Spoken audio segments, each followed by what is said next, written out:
Ohayo, ohayo, ohayo gozaimasu. Wait a second. Can we get rid of this? How are you all doing? Hello, hello, hello. Oof. We have had some issues. It's been a struggle this morning. How are we doing? Good morning, Willie. Good morning, Ruha. Good morning, Quilter. How are we doing? Hello from the Philippines. Hi, hi, hi. Spiegel, Vivid. Welcome, welcome, welcome. Okay. I set up two-factor authentication on my Twitch account because I've been doing some stuff, and it logged me out of everything, and the passwords I had and the app that lets you do the two-factor authentication, it's just like it's been so much this morning trying to get everything. I thought I had so much time to like get everything ready, but I had so many plans, so many things to prepare for the stream, but I just couldn't get around to them. I've been doing it for about 40 minutes now. Oh, anyway, let the good times roll. I managed to make myself a coffee. It tastes awful because I rushed it, but it's there. Hello, Return to Earth. How are we all doing? Friday. On the docket, we have a little print. I wasn't able to finish this yesterday. If you were here on Friday evening, I showed this block. Did I show you? I must have. Yeah, I did. and I said probably we'll be done. I worked on it for 2 days, and we've got to this point. There is just a touch more clearing to do. I'll show you that in a minute. But we're going to be working on this today. If things go well, maybe we can get a test print done at the end. I haven't prepared anything. I hope we're all doing all right. We'll get into it now. Let's look at the block. Let's just go.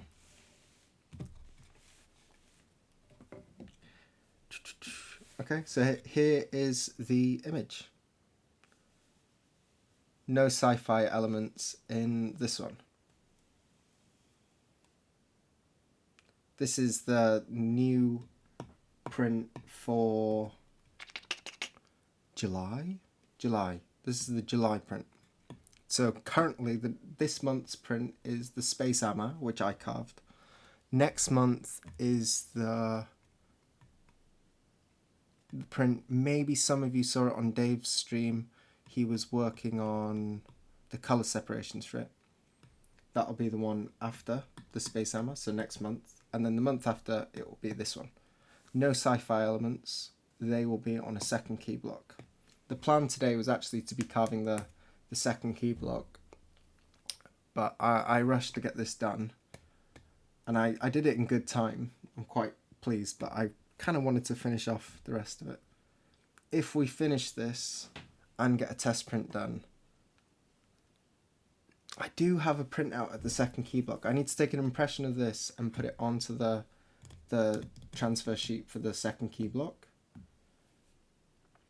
I'm not sure if that one has like shrunk. When I printed it out, it was raining really heavily, and it's been like 5 days. It's not so critical, the registration on that. They can move around, and I can, if there's any gaps, I can just add them in with my knife on the block. But I'd like to take a little bit more care doing that. But we'll see. Maybe this will do a lot of chatting, and this will take much longer than I thought. It would be nice to get an impression done of this at the end. Okay. I'm calm now. The pre-stream madness is settling down a little bit. Let's get on camera. Hello, Chicken Meister. How you doing? There's also a bunch of other... technology is not my forte. I'm really good at doing things with my hands, but like I have to really focus on technology related stuff, like. So a little bit frazzled when things just don't work the way they're supposed to. I'm sure everything's working fine. So these are the iSki, the bullnose chisels. These are the tool we'll be using today. Oh, you can't see it. I've got, how many have I got? 1, 2, 3, 4, 5, 6, 7. 7 different sizes. They range from like 2 point, what is this? I can check. 2.3, 2.6.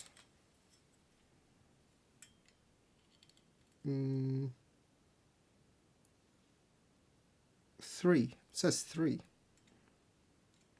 Okay. They range from 3 to like a point. They don't actually make just spiked ones. So what I do is I shave the sides of them as well. You can see that it's shiny on the sides, not black, if the camera will focus. I shave the sides down so they become a point. I'll show you the smallest one. That one's quite dramatic. Yeah, you can see the black bit there at the top. That's the original thickness of the blade. It's maybe a little bit too... Bring it closer. No, it doesn't like it. There we go. You can see it narrows down into a point, so I file down each side of the blade so I can have a nice pick. I do actually have a machine pick, one that's gonna come. Well, I've got all the bits, components to make it, but I have ordered a new set of iSki. I don't really like these iSki. I've been using them for long enough that like I justified the price of them initially, but I have ordered new ones, and they will come at some point. And when they come, I will make the pick. I want everything to be the same size and same dimensions and stuff. So I don't want to make that one until my new set comes. Did Dave ever make knives? Well, I guess he made his pick one. The one I was just talking about there. Let's get started. I'm going to put on some glasses. Clearing around the lines now. Yeah. This is my little tub of tsubaki abara. I have a little cloth in here with a bunch of camellia oil. You buy it in these. I have a bigger pot of camellia oil, and then I refill this because it's easy to transfer. But the portions I want to clear, I just add a little bit of that. Helps the knives move smoothly. It also really helps with, you know, when wood's a little bit brittle and flaky. If you've ever carved your own wood, sometimes bad wood gets a little brittle and flaky. It's really nice for that as well.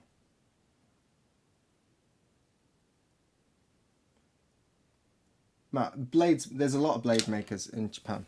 The blade maker I use, Asuka Sensei's Contacts, he's still in business. The problem I'm having, I ordered them, I don't want to say how long ago I ordered them. I ordered them an incredibly long time ago, and they, either someone has dropped the ball, I keep sending reminders, but let's not get into it. The issue I'm having is I ordered them out of Koktan, ebony, so the same wood as this, but apparently there's a supply issue with ebony on at the moment. I should just change the order so I can get my stuff. But my next set will be the set probably I'll use for the rest of my life. So I want to get the right one. I'm quite particular about the things I buy. And I want them in ebony. The wood feels really nice in your hand. There's nothing wrong with the cherry or whatever these, I think, I'm not sure what the wood for the ones I have here. I think they're cherry, but I could be wrong. There's nothing wrong with them. I like a set that looks the same.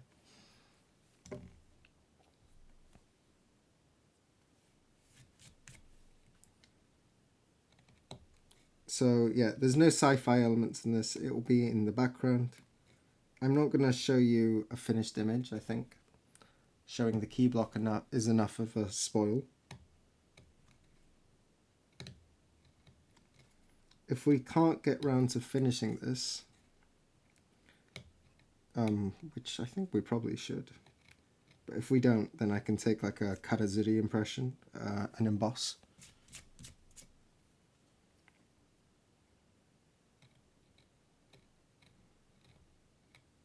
See, like this, it's getting a bit flaky here.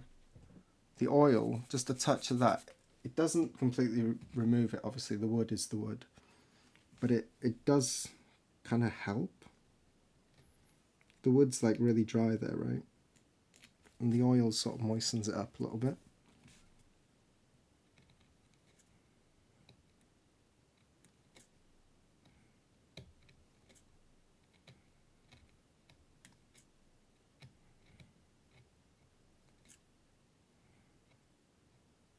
So how are we all doing?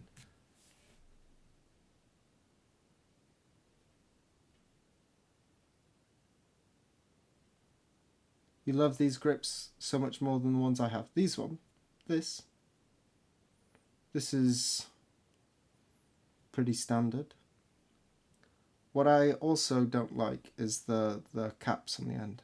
I want to get shamisen ito. Ah, yeah, the Koktan's much nicer. I want to change these caps. I've had, not in a long time, but I did have a couple issues where I was doing some fine lines before, and the camera's struggling today. The back here, this corner, caught on a line, and I've had to make a couple of fixes due to that.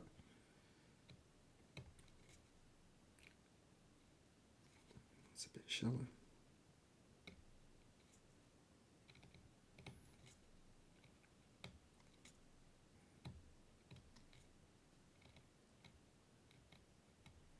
So when you get your own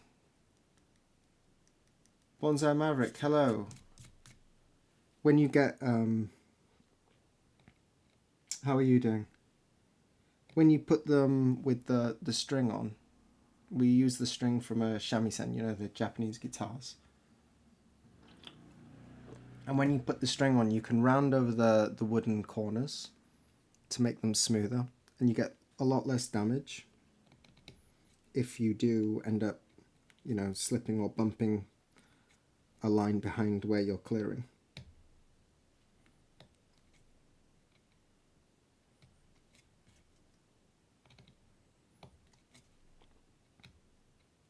You'll notice as well, I'm going really, really slowly on this because these lines that go horizontal to the grain, this is chipping territory. This is where it always happens. You ruined a key block with the brass as well. Yeah, it happens sometimes. Not very often, but once it happens, once is enough. Like, it's too many times. So I plan on switching them out. But it's been a couple years since I ordered them. I won't say exactly how many.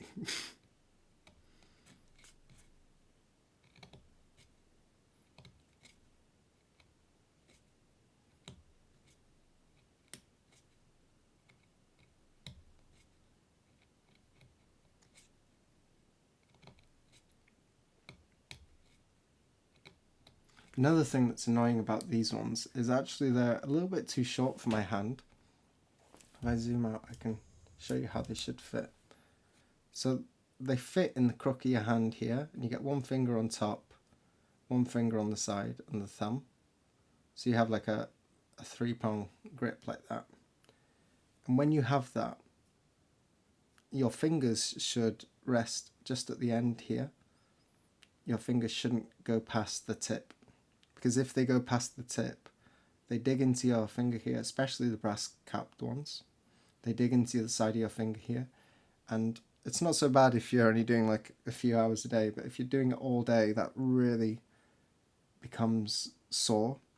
And the other thing, the brass also makes your fingers turn green, which I don't really like. So if it's a hot day and I'm carving a lot, by the end of the day, my fingers are all green from the brass. So I'm done. I'm done with brass.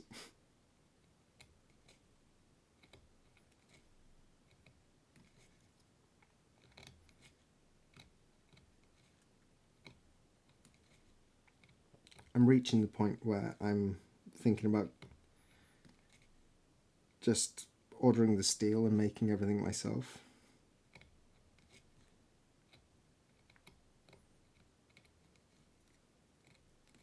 Because I think the quality they're going to send me back, having waited so long, I'm going to be really not too happy.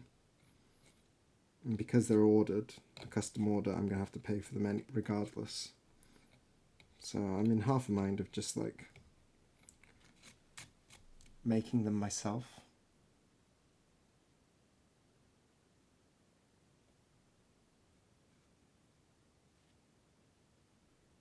Guess it must be the copper in the brass, yeah.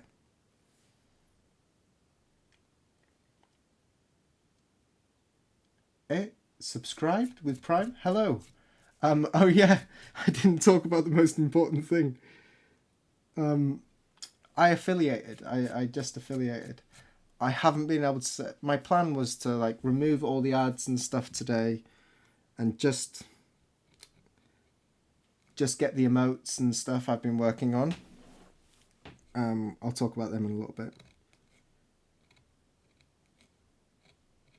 but I haven't been able to make the emotes. I haven't been able to organize the thing, mostly because of well, I've been busy the last couple of days in the evenings, and I've also had login issues this morning, so I haven't been able to do any of it.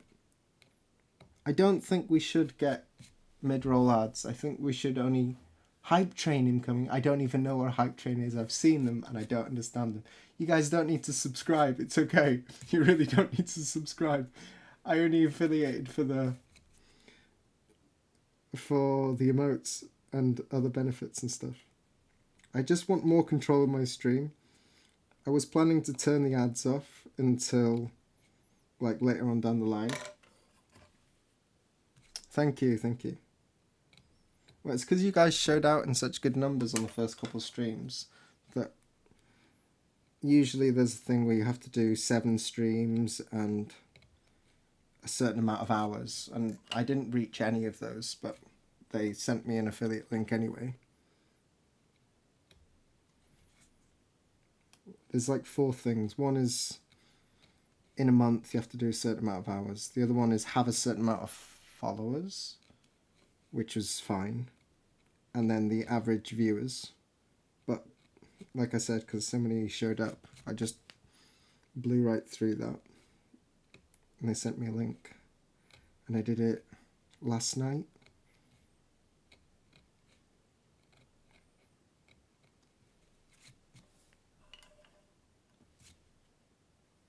Yeah, I don't think you can fully turn them off, but you can...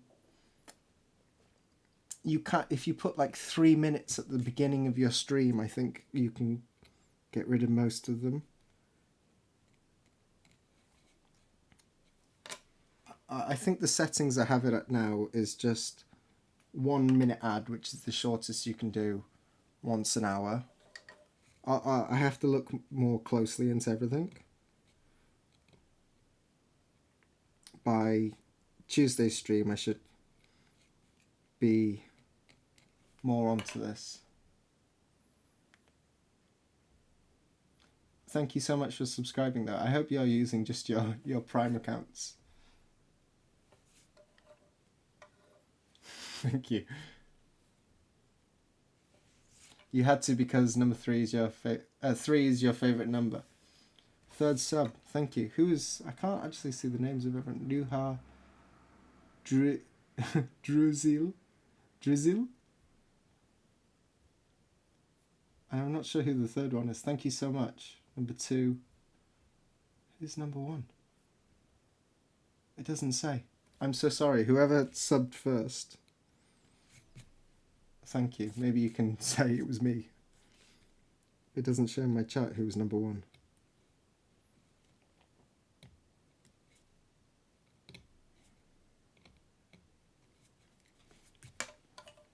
Maybe we can talk about the emotes now, actually.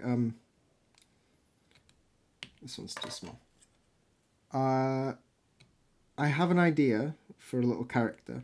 Obviously, I made some simple motes for BTTV. If I type them into chat now. Is that showing up for you? Papasan01, thank you so much. Thank you for the sub. You really... There's no need to sub. Yeah, is that showing up for you? Cool. So I made like 4 or 5 of these little emotes.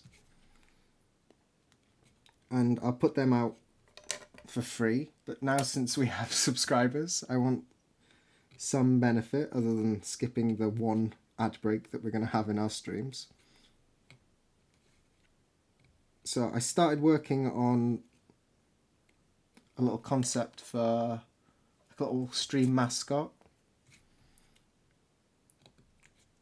Right now I'm thinking it's not set in stone, but I started doing a couple little doodles for a little Ginko nut.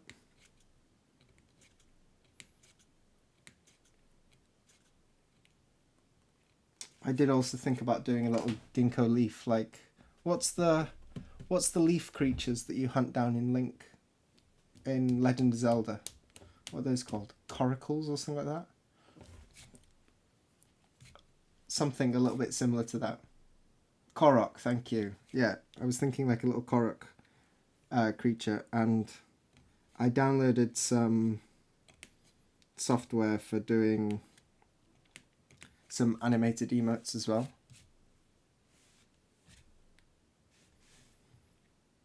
So hopefully we can have a few by next stream. I should be able to bang them out quickly once I've locked in the design.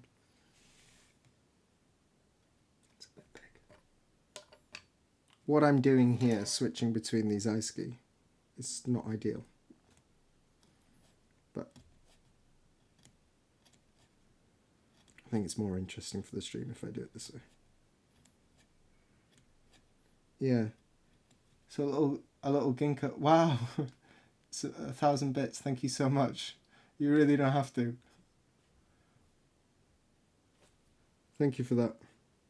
Whoa, whoa, whoa. Maybe I shouldn't have affiliated so soon. I'll get those emotes done quickly. I think they'll be fun. I guess I need one for sort of excited, one for sad. Thank you so much. Yeah, throw in your suggestions if you have any for emotes you'd like, and if you think that little cute ginkgo nut would be nice. Maybe I can get post-it note out about the time we're in now. I'll get a little post-it note after, and I'll draw what I'm thinking of. If you've watched any not Spirited Away. What's the one in the forest? Jesus, I'm struggling today. My brain's frazzled. Okami. Princess Mononoke. God. Yeah, thank you. Mononoke. If you've watched that, the little forest creatures, they're called Kodama. I'm thinking about giving a little ginkgo nut the body, the little podgy bodies of the Kodama. That's the initial thinking now. And the initial sketch I did was quite cute. I need to get it all set up, but I think that'll be fun.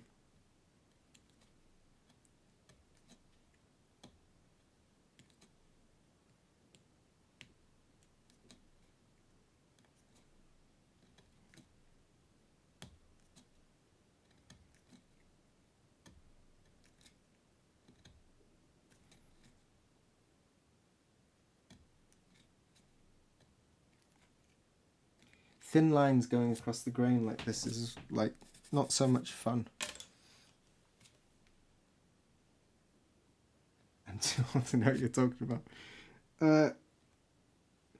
Next stream you'll understand that. There'll be a little picture. The emotes are the little emoji things that come up. I have a couple I made. I should have just added the ones I put on BTTV straight in here.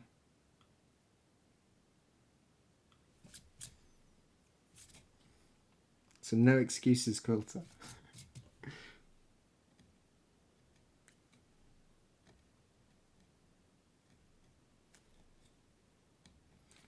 Speaking of Quilter, she put up a post yesterday with the new design. Maybe you could post a link for your new post. I think you finished most of the quilting, right? And the characters. She was doing a little design, hand embroidery, some little D&D birds I did. I mentioned on a previous stream.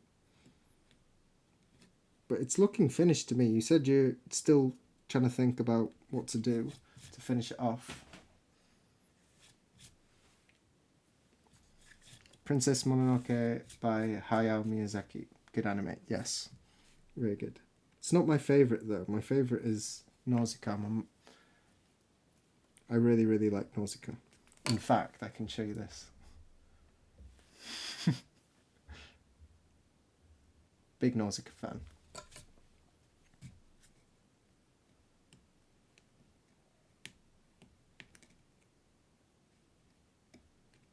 I don't watch so much anime on or TV anymore, but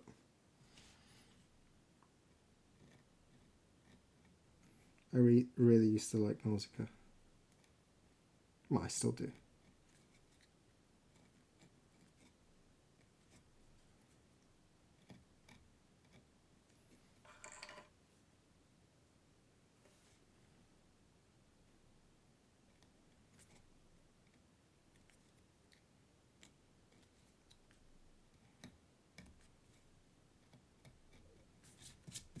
Is the crunch coming through? Should I turn the volume up? The levels look okay, don't they? I guess if I turn it too high, then we'll get more background static.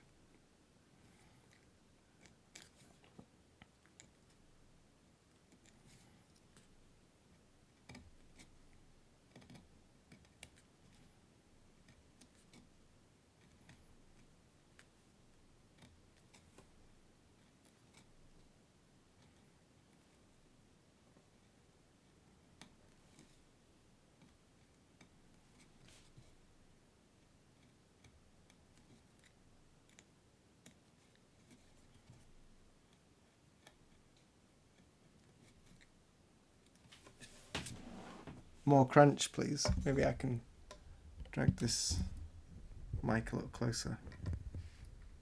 It's semi-directional, so if I point it towards the block, I guess you'll pick up more of the crunch sound. Excuse me if there's any crackling now, because I'm touching it.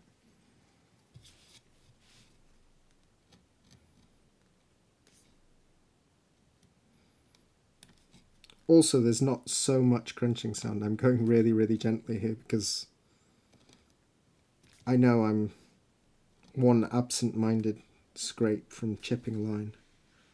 I don't want to have to do ireki. I don't want to do any inlays.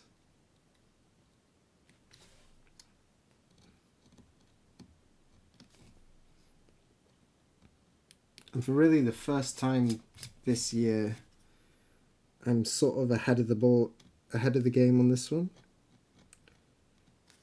I've got time that I can put a little bit more effort into this print and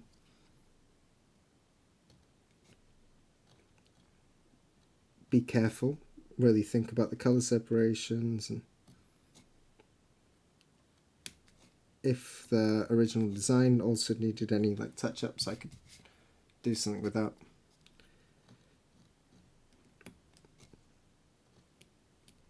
I'll need to think about the color separation a little bit. Mostly it's, well, there was 2 versions sent. Yeah, I always do the color separations. So there was 2 versions set. The first version,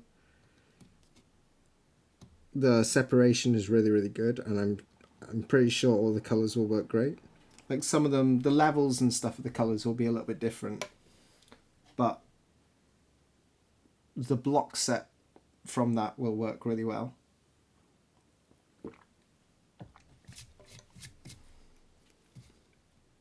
The second one, there's a little bit of problems, but there was a couple of elements that Dave wanted adjusted. Wanted to make a couple elements stand out a little bit more, and so I'll be working 2 files into my finished version that I'll make for the blocks.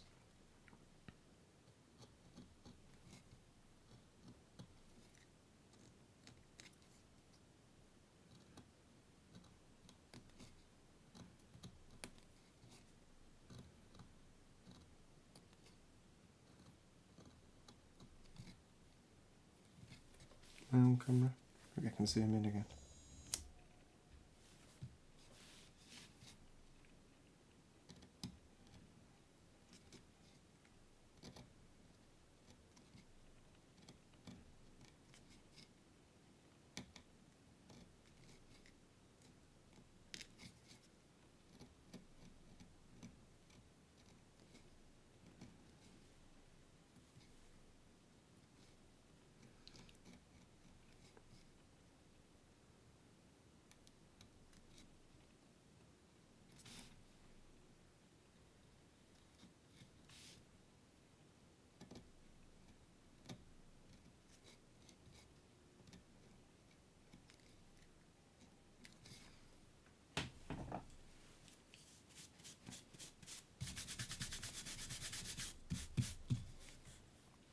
That's my brush for wood chips.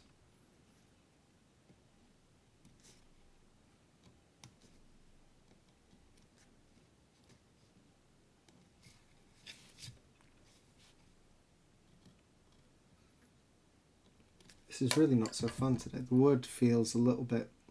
When you put your knife into some woods, you can feel that it's a little bit... It's wanting to run. The rest of the block, actually down the bottom here, it was much better. It's just this point here. The grain direction is turning just here. Down this side, the grain direction went this way. And up here, the grain direction went here. You can see there's a bit of a knot in the middle. And here there's sort of a confluence of grains, and it's getting a bit fibrous around here. I cut the lines a little more shallow than I would have liked for the clearing. The wood's a little bit fibrous, and it's going on the worst way to do clearing for delicate lines. So it's like a combination of three things that make it kind of risky to clear. It's not that bad, it's a little bit picky.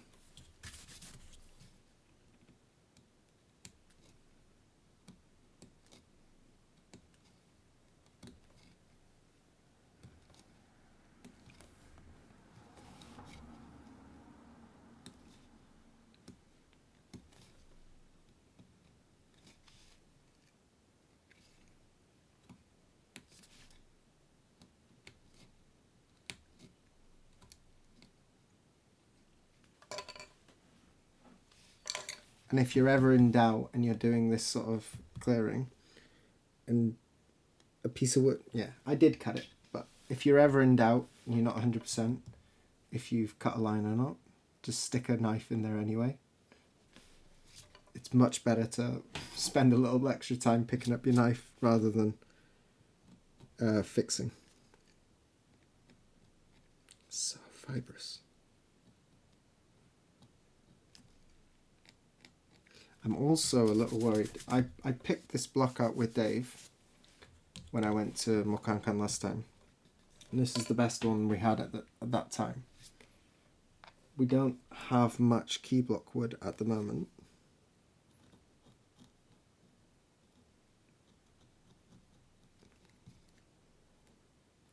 So we gotta go get some new wood made.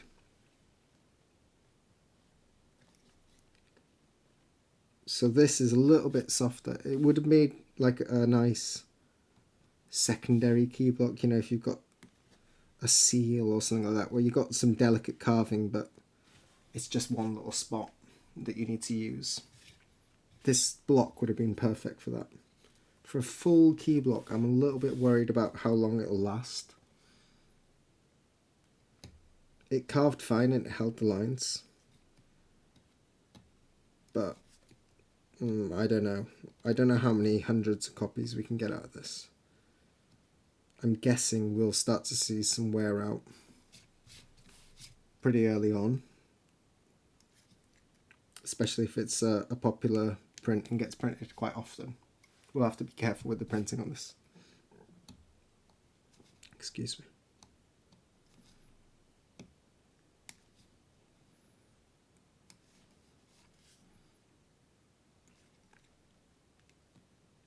Also, to everyone who joined in the Discord, thank you for chatting and getting involved. It's been really good.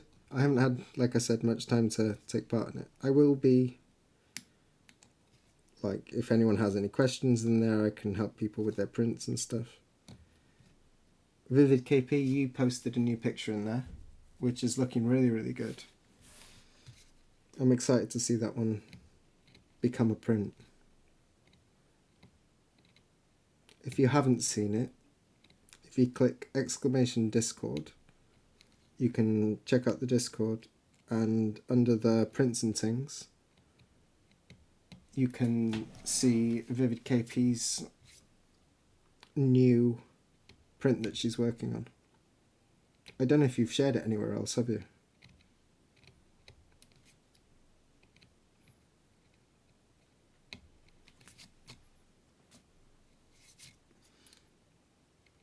Yeah, I'm curious to see how you've layered things, because I've just seen the picture. I'm not sure if you've run all the blues and stuff underneath, how you've layered that. Have you done it in more of an ukiyo style or shinhanga style? My guess was that you would have run the light blues and then just stacked them on top, right? Is that how you made it?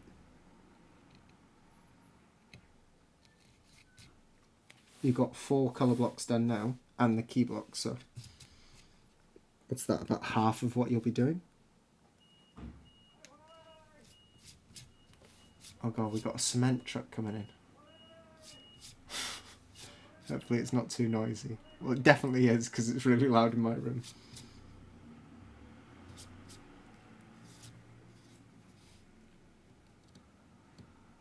So much construction everywhere. They finish one house and you get half a day before they start work on the second one. There's some overlap. I kept shadows for the leaves and rocks separate. Good, good. So you can play around with the colours a lot more then. That's cool.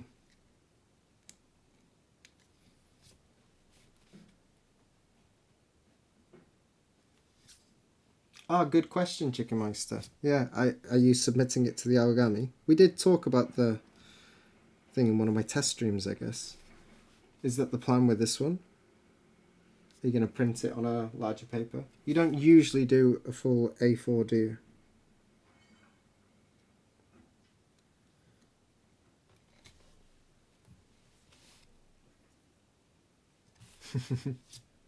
So that's a yes.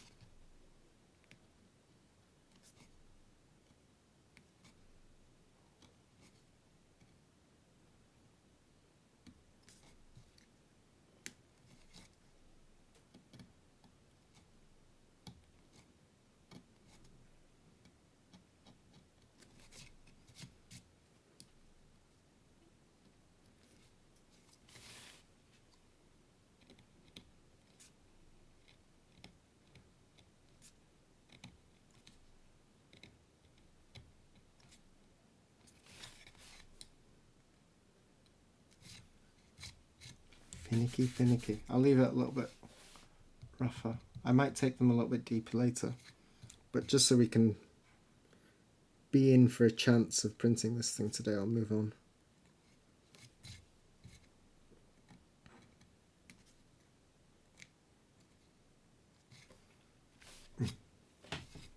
Let's do the borders. I'm tired of finicky stuff.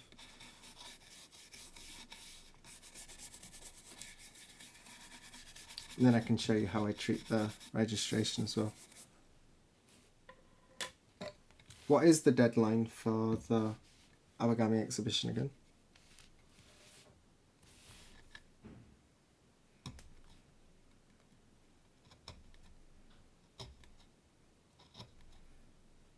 On camera? Yeah.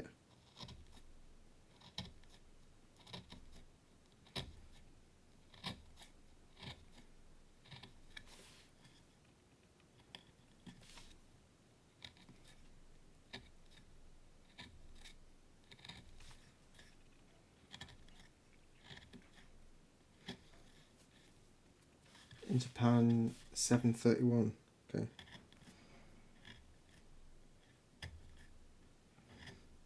Just before August.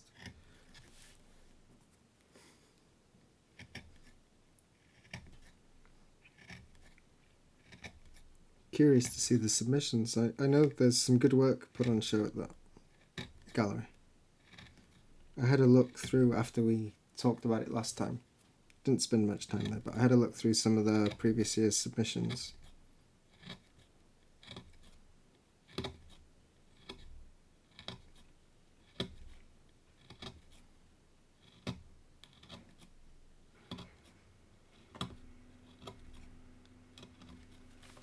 Is that crunchy enough for you? Yeah. Speaks to you like children. Can you tell that I have a little one at home? Yeah? You like crunchy? Nice little crunchy sound. There you go.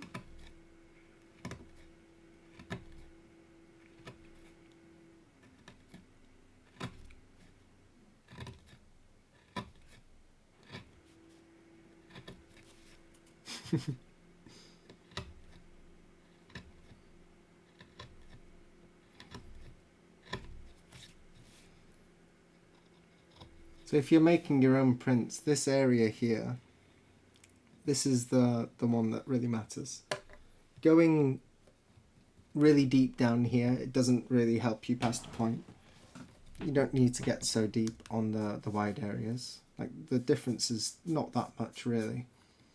But it's this edge here that you need to be most careful of. So maybe I'll just smooth that up a little bit. It's this ridge that will catch. The stuff closest to the line, the paper will not fold so quickly, severely, but it'll come down around this point here, just at the edge of where I did with the main ice ski there. That's the bit that's going to catch and pick up, just there. So if you take a little extra time to just smooth over those edges,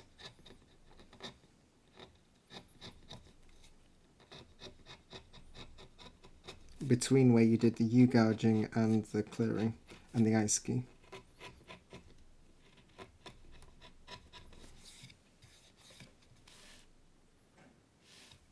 Just there. It also helps to turn the block, because obviously the light's going at one way. It looks super clean when you're doing it against the light, and then you'll turn it and you'll see new things. New little hills will stick out because of the shadows and stuff. But this block really doesn't want to be carved the other way, so we can check that way and then turn it back. Okay, that's that side.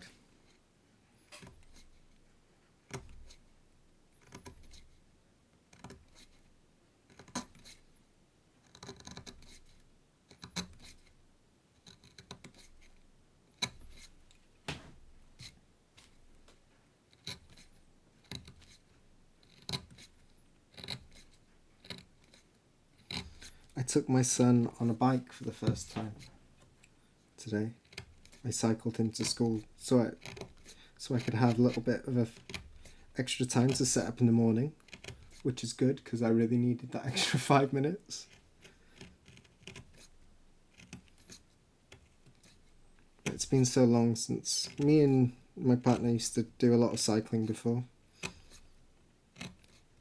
But it's been a long time since we've been able to go out on like long bike rides together. So I'm really excited this summer to maybe do a bit more of that. We're going to have to get some sort of sunshade to cover the baby seat. I'm really excited to go cycling. I set it up, was it last weekend?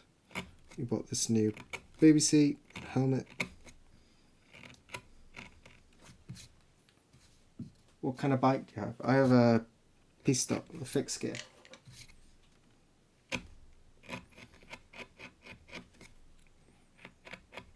I got an aluminum frame. I know you cycle as well, right? I know. I just really like fixed gears. I've been riding them since I was, I guess, in university. I got my first fixed gear. I really enjoy them.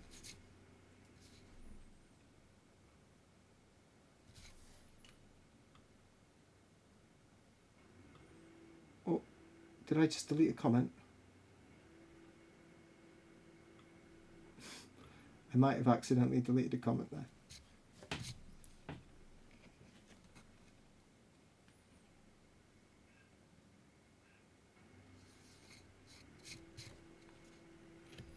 You do a bit of road cycling but never tried fixed gears. I just like that I used to do a lot of mountain biking when I was younger because I lived in Wales and there was lots of opportunity to do that. I found like I was just forever spending time fixing my derailleur and the gears were always like messing up because I abused my bike too much.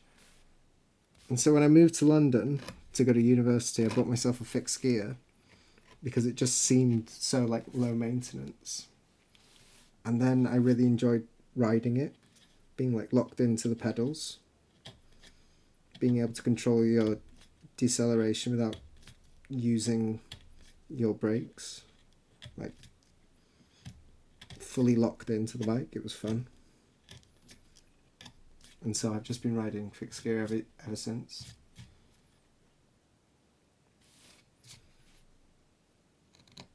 I know it's very millennial of me.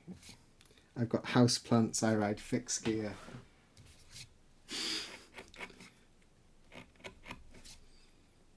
There's some people in the chat probably judging me kind of hard. Oh, he's one of those.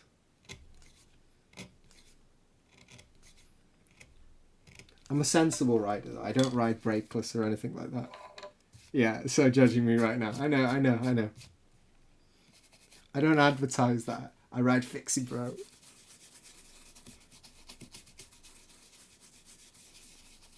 It's fun. It's fun. It's not my fault that a bunch of people have sort of maybe ruined the look of it. I have brakes. I use them. You know, I'm not jumping in front of buses. I'd ride my bike with my wife.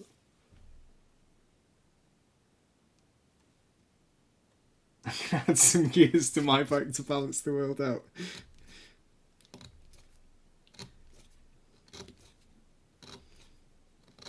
You do that, and you enjoy all the extra maintenance you have. It's really not that bad, is it? So have you had your bike stolen before? No, I found... This is wild. I was in London. I'd parked my bike outside my university. And there was a guy with a jar of acid about to burn my chain off. I walked up to him and said, what are you doing? He's like, yo, you know what I'm saying though? That it's whatever, man. Sorry and that. And he walked off. But I caught him mid. He had a jar of acid. He was ready to burn the thing off. It was wild. He was so chilled about it. He didn't even care that he got caught.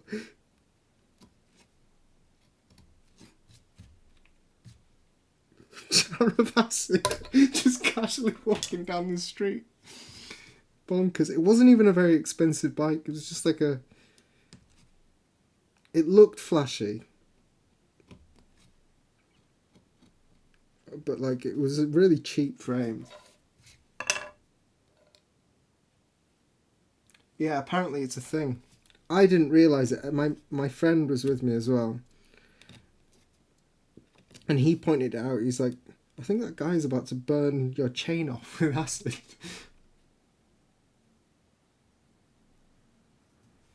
Yeah, London's really bad for losing bikes.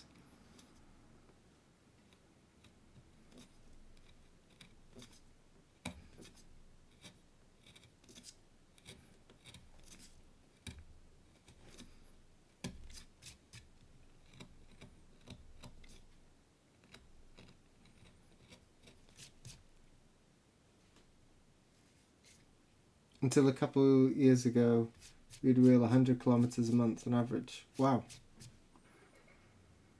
And then you messed up your shoulder, cut way back on the wheeling. Oh, I'm sorry you hurt your shoulder. Oh, that really sucks. When you're like really active and then you have to like really cut down. I've got really fat recently because of something like that. I was in a lot of training leading up to. I did the half marathon in Nerimat, and I was training a lot for that before. And I've just been really busy recently and haven't been able to run or swim or cycle or do anything. So I feel for you. I hope your shoulder recovers and you can get back out there.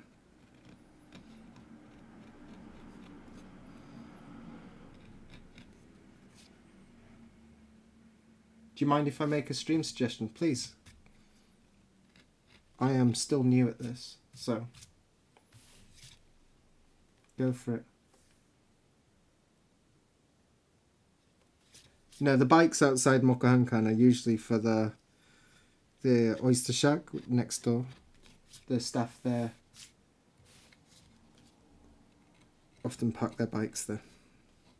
Staff or owner, I'm not sure. But it's usually their bikes.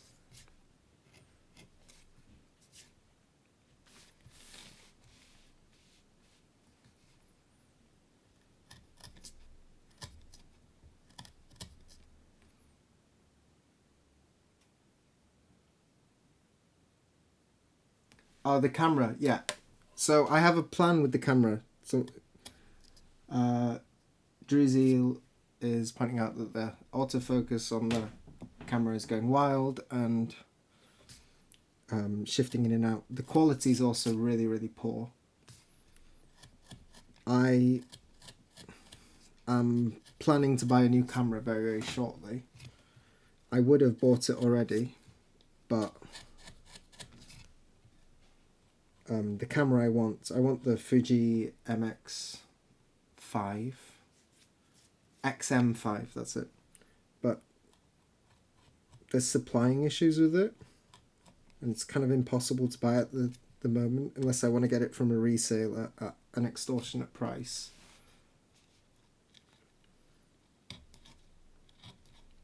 So I'm just waiting for that camera to come back on stock, and then I will purchase it. And with that, I should be able to do open gate, which will mean that the quality will be not as good as the camera itself, but it'll be much better than this. Right now, I'm having to use, it's called Fuji X webcam. Because if I don't use the webcam feature, which really compresses the image, I think it's only like 1,000 pixels wide at best. So the quality is really bad because it's designed for using your DSLR for webcamming. And I don't think this actual model I have is fully supported on it, because I can't open, there's a little app thing that for the webcam, Fuji X webcam, there's a little app for it, and I can't use any of the settings in it. It doesn't recognize the camera's connected. This camera has been discontinued now, so I guess that's probably why it's not supported. So all that is to say that this camera is not working very good. If I just put it as a normal camera, it overheats and dies within 40 minutes. This is the only way I can use it. I think I'd be better off using my face cam as a block cam right now, to be honest.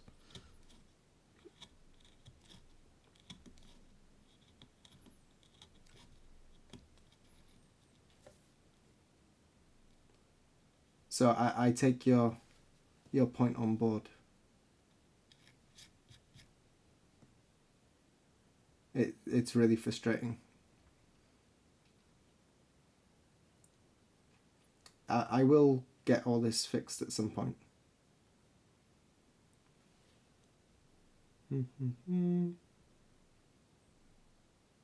Random blurs happening, yeah, it's really annoying. So how long ago did we start? We're about an hour now, I guess. Nearly an hour. Yeah, 59 minutes ago. Which means we'll be having some ads in a couple minutes. Sorry. I'm not in Asakusa, no. I'm in my home, which is about an hour on the train from Asakusa. Well, door to door, about an hour.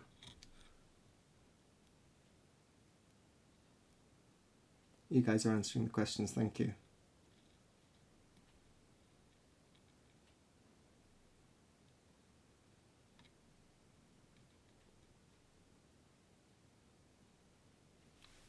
Flyfish, you did, or you didn't get the notification on your phone?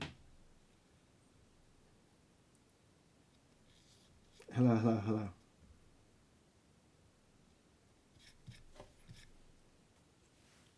Good morning, Zebus.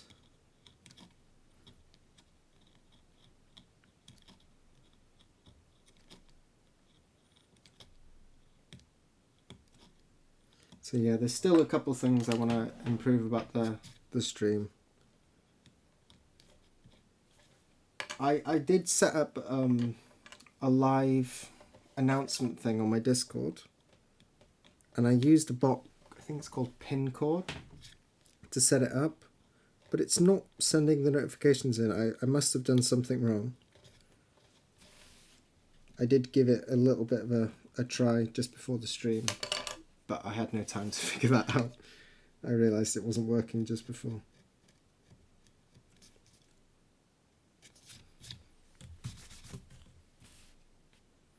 Where were we?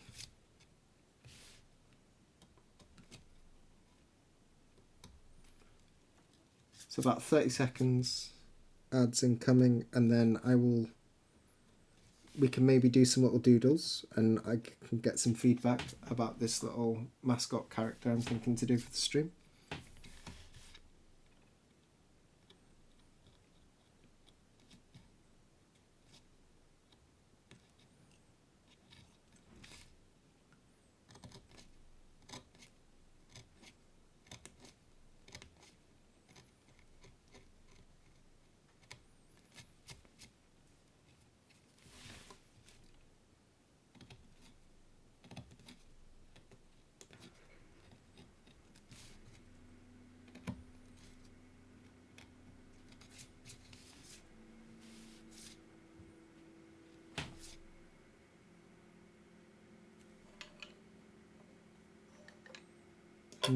I presume it's to my end based upon little peculiarities I experience.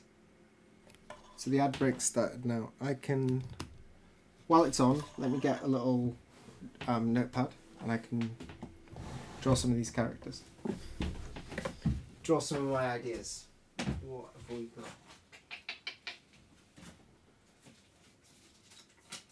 Should we just use post-its?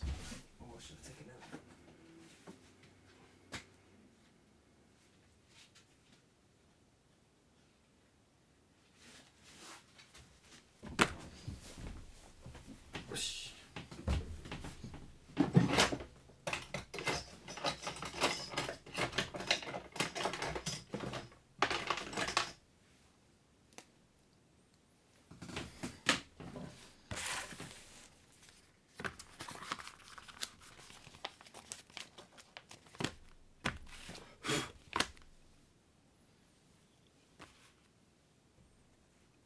Ads ended, you're back. Welcome back. Sorry about that. Thank you. Let's just... Okay, here's my idea. So, Ginko nuts. There's a couple different ways. Wow, terrible pen to start with. Hopefully this one's not dead. It's not much better, is it? Wow. We'll use the brush end.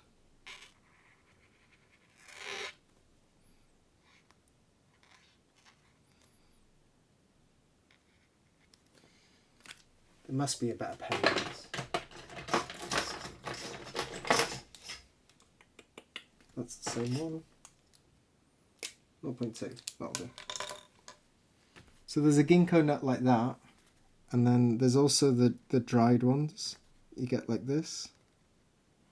And they have like a line. I don't know why the fresh one looks like this and then the dried ones get so hard, but this is how they come. And you can roast these. So I'm thinking maybe like a cracked shell, one of these, and maybe we can do it like a samurai helmet or something.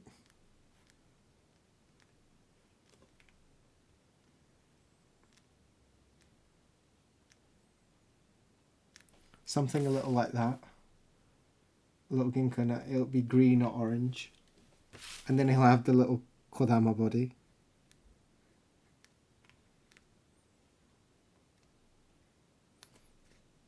The little fats and stuff. I don't know. Maybe something along those lines. If you've got any other ideas...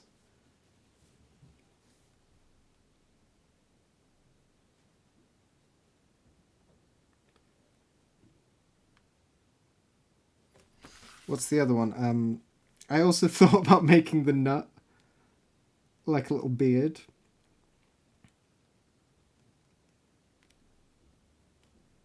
Do a line like that. His little face just poking out. Then the ginkgo nut sticking out, and maybe we could have like a ginkgo leaf as like the hair. Maybe he looks a little bit like Julius Caesar now. But I don't know. I'm still playing around with some stuff, and we'll give him like the little podgy body and stubby legs. Maybe a little bum, something like that. I don't know. These are really quick doodles. Papa Smurf beard. Yeah, maybe we could do that.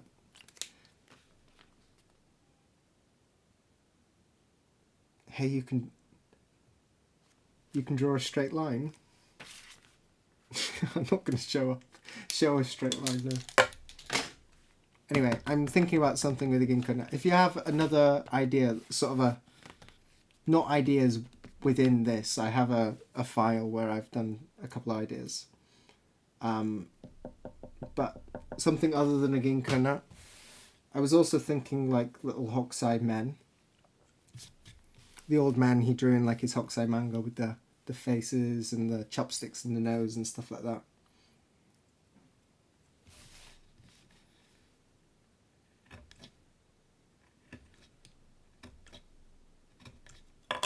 Need a big one.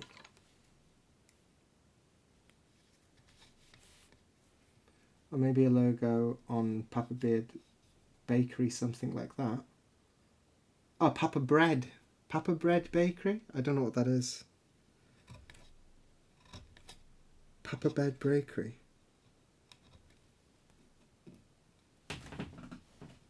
Oh, mate.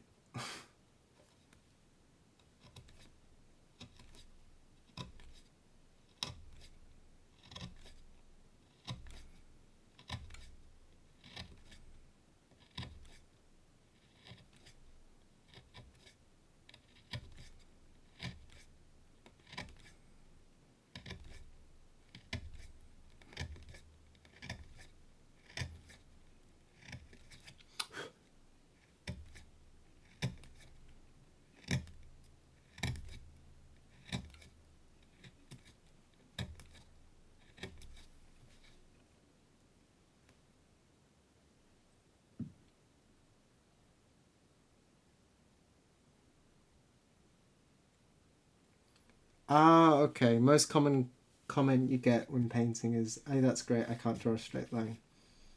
Neither can I. Yeah, no one can.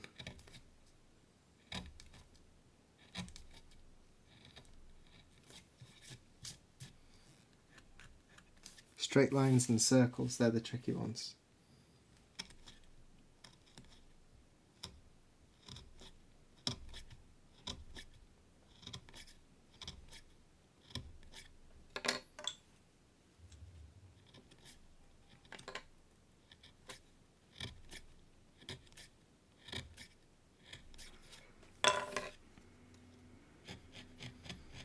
The deepest parts on your blocks should be, well, there's a couple areas that are really critical. And this edge here, between the two registration marks, this bit here is something you should really focus on getting that, making sure that's deep enough. When you take a piece of paper, like this, and you put it in the registration, the paper bends, and if you don't have it deep enough there, it can go into the valley. So this portion, this bit is not really as critical. You just get it down to a decent depth. But this bit here, along here, make sure you get that deep enough, because when you put this down, it'll bend in. It's more pronounced when the paper is wet. So you should pay special attention to that area.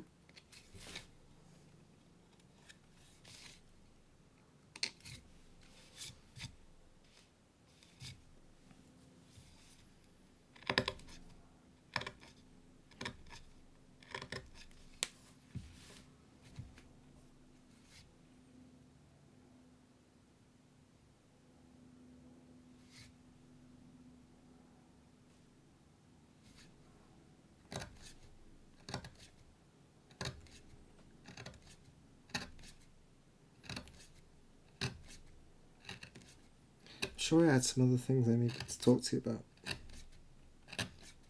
Wanted. I can't think right now.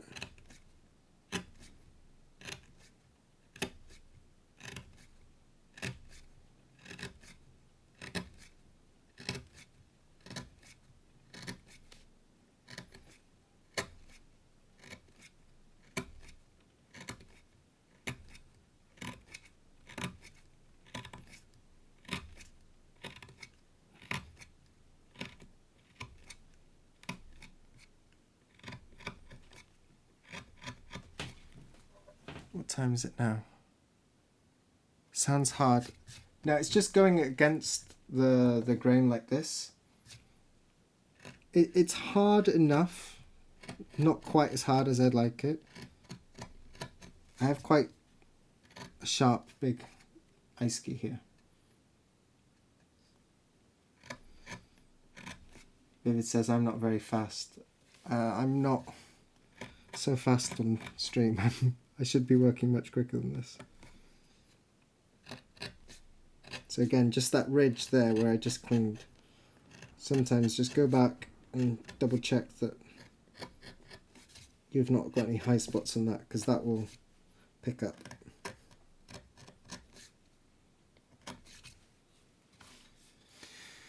Can we finish this in time?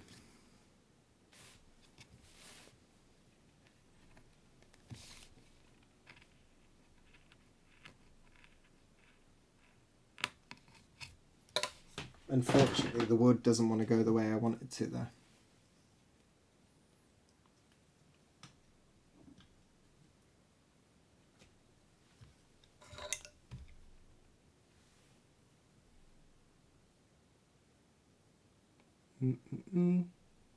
Talking about Vivid doing painting, I didn't realise you were a painter.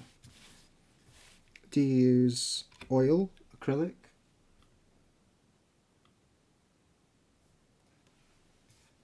I haven't seen any of your paintings. Did you put them in the Mokankan discussion board by any chance? I'm quite curious.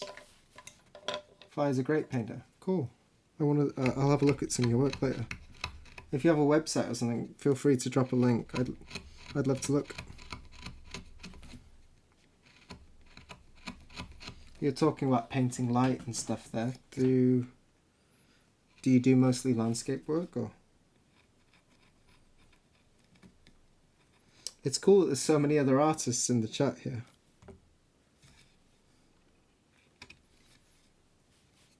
Someone's asking, do you test prints before you send them to the printer? Key block always, because I need it to make all the others, so I need to print it. So I always test that. If I have good time, I'm not in a rush, and if I'll take a quick one just to make sure that everything's registered. I probably won't use much pigment. I have my brush here for wiping off any little bits of wood, but what I'll do is I'll just put water on the block, and then I have my other brush here that is for printing my key blocks.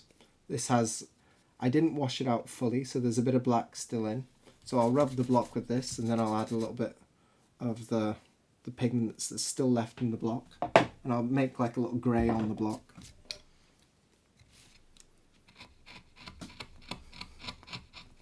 And I'll just print blocks like that to make sure everything's all registered. Well, let me just send the Discord link there. I do have a Discord, yeah, it's just there. On simpler blocks, like particularly blocks of this size, I'm pretty confident that I don't need to check them. So, like on the Space Amma print, there was a portion of colours overlapping with colours with no borders. When there's blocks like that that have kind of critical registration, or the carving had to be done in a particular way, I will always take a test and make sure that everything's lining up, because you can never be too careful with areas like that. But if it's a simple colour block and it's within lines, on a block this size, I don't need to test before I send in.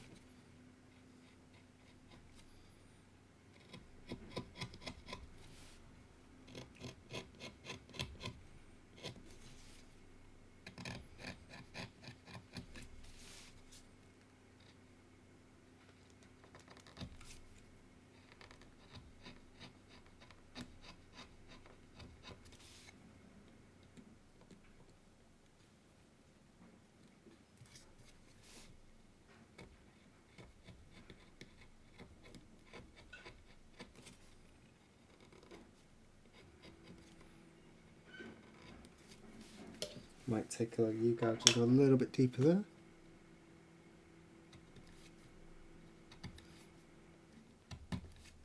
Just so we have a bit of separation between the wood and the registration, the kitsuke.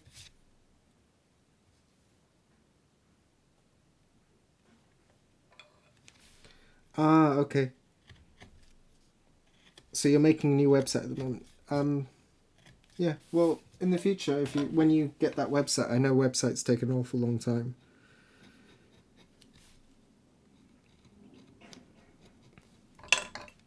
When you finally get that done again, please drop a link. I'd love to see some of your work.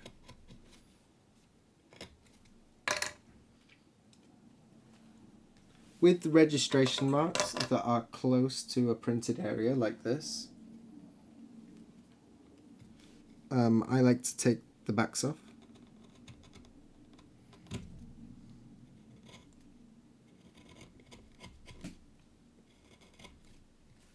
If you've cut this line on the front here, you don't need to worry about how high this is. There's a couple reasons I do this, and I really don't want to take much. I just want to take a sliver off that front edge.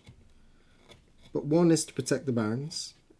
It means that there's no sharp corners. And two is so that it's not picking up any pigment, and you're getting pigment on the baron if someone's a bit careless and not using like a spoon or whatever implement you use to cover your registrations. The main reason is to protect the barons. And then lastly, just double check that there's no sharp edges here. Smooth them over. And that's how I do my registration. I'll do the same on this side.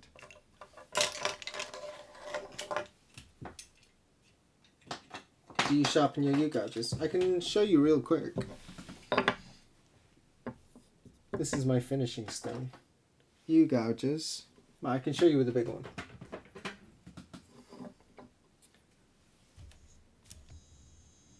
I think it's not going to be possible to finish this and get it printed. I'll take a Karazuri impression. Hold your tool like this, and you side to side and rock.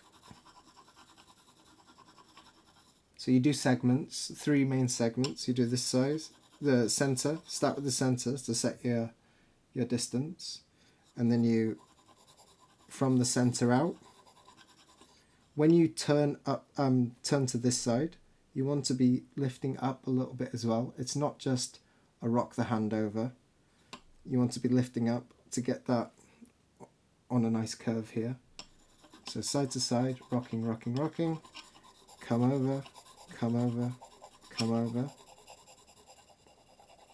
And you'll see at the top of my U-gouges, I've seen a lot of people doing sharpening, and what they end up with is just a flat end and spikes on the corner here. You don't want them. You want the corners to round in like that. So you don't want this to be flat at the end there. You want it all rounded in.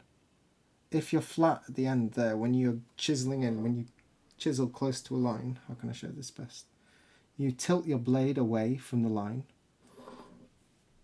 So your blade is always tilted away from the line a little bit. You never carve straight like this. You always tilt it away from the line. So if I'm on this side, it'll be tilted this way a little bit. And if you don't take off those corners, when you tilt the knife, it just digs into the wood and you'll run. how do you get the burl on the inside? I have a bunch of stones like this, offcuts, that I used a concrete slab, or I used my diamond stone. It will ruin your diamond stones if you do that, but I have a couple of old ones that I don't really use anymore. I've moved to ceramic. But if you sand them over, you just take a little bit of time, make them the same shape as the inside, and then you take some of the Nagoda paste from here and you run it on top like that. And that's it. So just a rocking motion. Like this, all the way down to the bottom and come back. Do it in sections first, like this, and then after do quicker passes to like smooth over those sections so you get left with a really nice smooth finish. I did this one quite a while ago, but it's, it's okay. I've still got a nice finish on it. After I finish this project, I think I'll be doing a full tool reset. I want to sharpen all my tools. My ice ski are all feeling, they don't need doing very often, but they're all feeling a little bit, apart from the big one, which I sharpened just recently.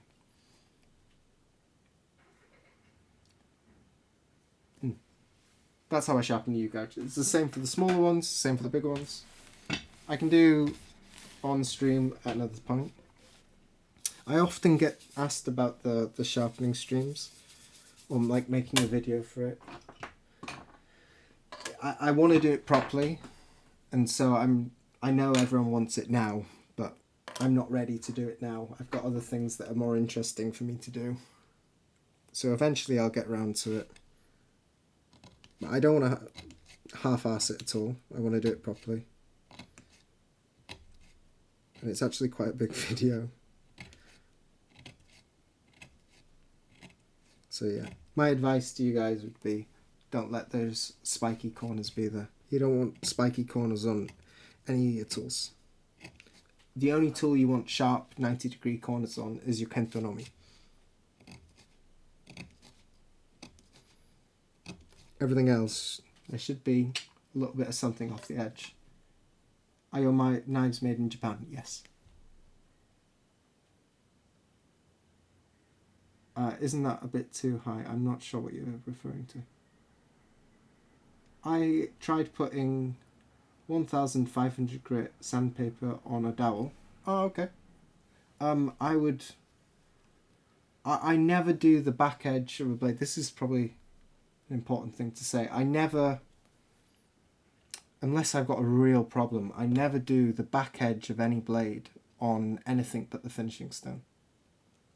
You don't need anything higher than, well, anything lower than your finishing stone. So my finishing stone is, I don't know what the number is. It's like 8,000, 10,000. I'm not sure. It's really high grit. But that's all I use to take the bevel off the back and to smooth the back. You don't need to do it on your 1,000 grit. You don't need to do it on your 400 grit. Absolutely not. You're just wasting material. The bevels themselves, not the bevels, the burrs themselves are really kind of weak. And so, like, if you do like 30 passes on your finishing stone, that's enough. Your back's done. It really doesn't take that much work to do the back of the blade. The burrs come off really easy.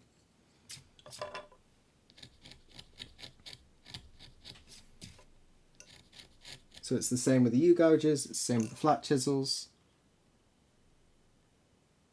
What's this question now? I have round-edged bonsai shears. I use sandpaper meant for metal. Old pool noodles. Okay, that's an interesting way. I guess with a pool noodle, that's quite a large round. The little offcuts, if you go to any shop where they sell sharpening stones, they'll often have little flakes and stuff, and you can just take them from a box, or you pay like 1,000 yen for like a couple little bits, and then you just sand them up. Do I have them here somewhere? Yeah.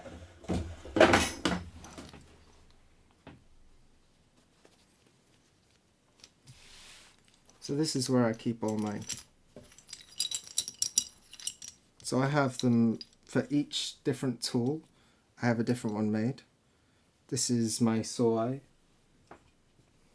So I have a slight curve in this. This one goes for this. They match perfect. There's a little bit of a roundness to it. So for each of my tools that have a round edge, I just made one of these. This will be for my shorter maru.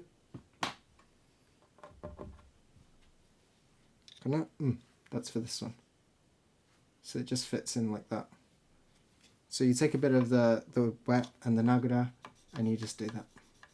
You can take the sheath off and extend the blade a little bit more if you want, but that's enough. It really doesn't take much to do it.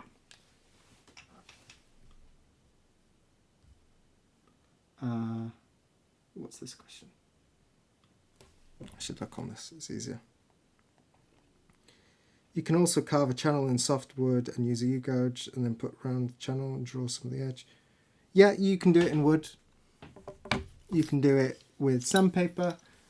All you need is something, a positive to the negative of your curve. So this is how I keep my little accessories for sharpening.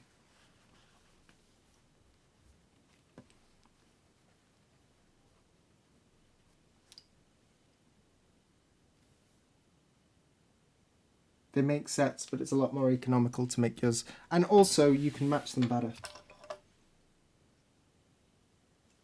It takes a little bit of time to set them up, but I mean, once you've done it, you've got them then.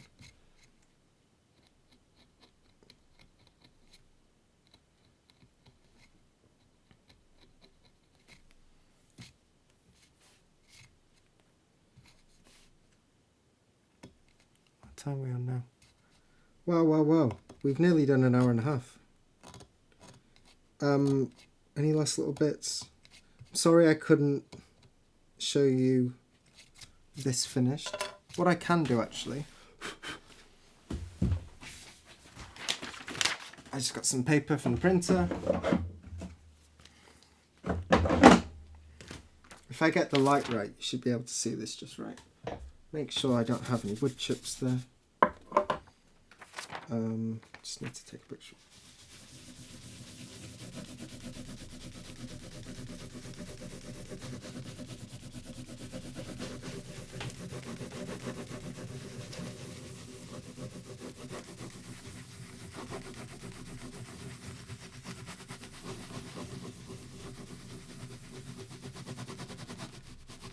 This area is not finished, I won't bother printing it.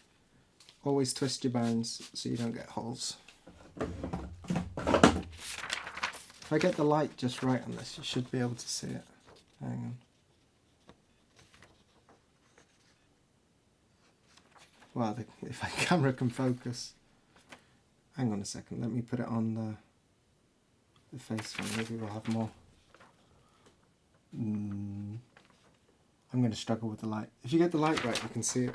I can see it really clearly here. Let's try the block again.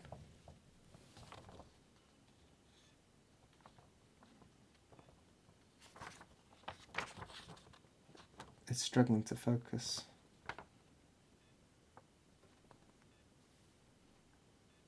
No, it's not going to happen. Sorry, I thought I could get it. Oh, you can see it a little bit there, but it's not focusing. Oh, okay. No. I'm sorry.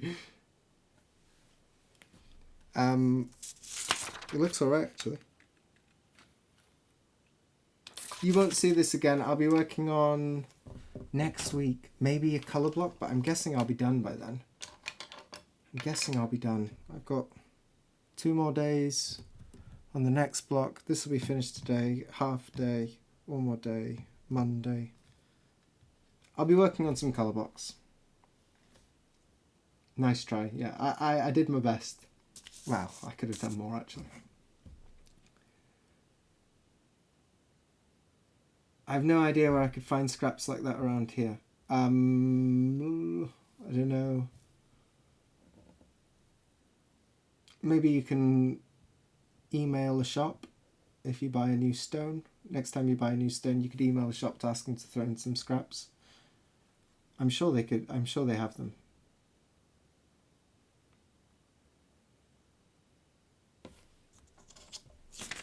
Okay. Thank you guys so much, and for the first subs, which is wild. Thank you. You really don't have to sub.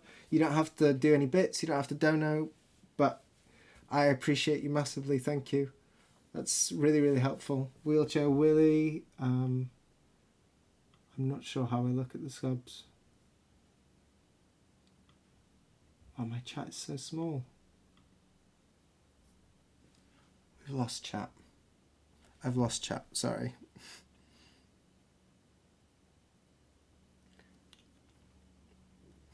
I'm still learning everything. Does anyone have any raid suggestions? Thank you for all your subs. I really appreciate it. I really, really do.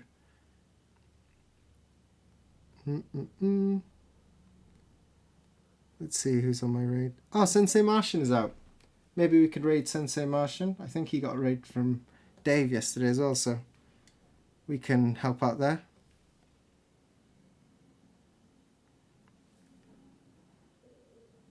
So we're on a counter now. We'll raid into Sensei Martian. Thank you guys so much for showing up. I'll be streaming again on Tuesday. Really appreciate you showing up. I'll be working on the bonsai print on Tuesday. Voxwell, thank you for the sub. You really don't have to. Thank you. You guys are awesome. I'm going to be doing this again more. I'll get better. I'll fix the emotes. I'll fix the ping on the Discord so we can all get notifications.